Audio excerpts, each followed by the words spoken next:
Three, two, one. নতুন সাপ্তাহিক রিপোর্টের আপনাদের স্বাগত আছে। ডিসক্লেমার দিয়ে দিচ্ছি, এটা আমার নিজের থট প্রসেস, এটা কোনো ইনভেস্টমেন্ট অ্যাডভাইস নয়, ফর এডুকেশনাল পারপাস অনলি। তো এই সপ্তাহ দেখছেন একটু পড়েছে, আগেকার সপ্তাহ থেকে আমি নিউট্রাল ছিলাম। এইবারে উপরে যাওয়ার যে টেকনিক্যালি যা বলছে, এটা উপরে যাওয়া উচিত।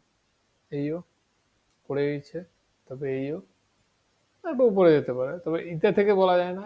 আর একটু দেখেন IN10, এটা উপরে যেতে পারে, কারণ কি 1, 2, 3 একটু উপরে যেতে পারে। যদি এটা উপরে যায় তাহলে পড়বে নিফটি, হ্যাঁ না? তবে এখনই একটু নিচে গেছে, তো এটা হয়তো নাও শেষ হয়েছে। 4 নম্বরে এখানে এটাও নিচে যেতে পারে। এখন যদিও অত নিচে যাবে না, কারণ কি এটা 1 নম্বর এইখানে এসছে, তো এর থেকে নিচে যাবে না, হ্যাঁ না? তো যা লাগছে এটা এখানেও থাকতে পারে। US 10 year দেখি, US 10 year নিচে যাওয়া যাচ্ছে, এখন এখানে সাপোর্ট পেয়ে গেছে। তো যদি এমনি একটু নিচেই যাবে। SPX দেখি, SPX উপরে জ্বলতে লাগলো, হ্যাঁ না?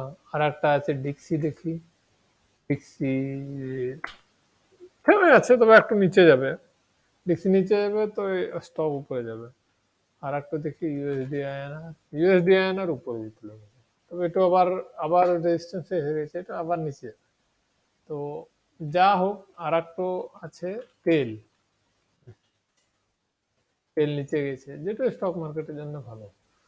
তো এই জন্য আরো হোক, আরো যা দেখা হয়, গোল্ড, গোল্ড উপরে যাচ্ছে, কিছু বলার নাই ওটাতে। তবে ইউকে অয়েল আর IN10 year দেখে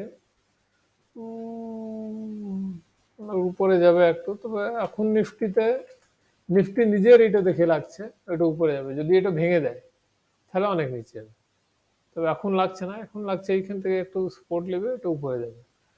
যদি ভেঙে দেয় তাহলে অনেক নিচে যাবে। তখন এই সপ্তাহে আমি বলছি যে একটু উপরে যাবে, তাই না?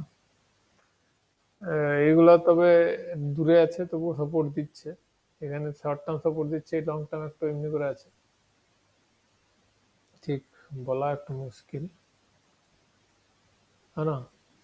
তো আর CNX স্মল ক্যাপ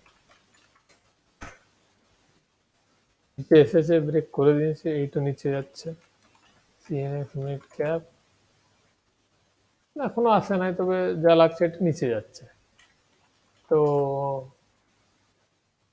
দেখি এখন পর্যন্ত এটা ব্রেক করুক, এটা কি বলছে, তারপরে কিছু বলা হচ্ছে, হ্যাঁ না? চলো তাহলে নিউট্রালি বলে দিই এবার।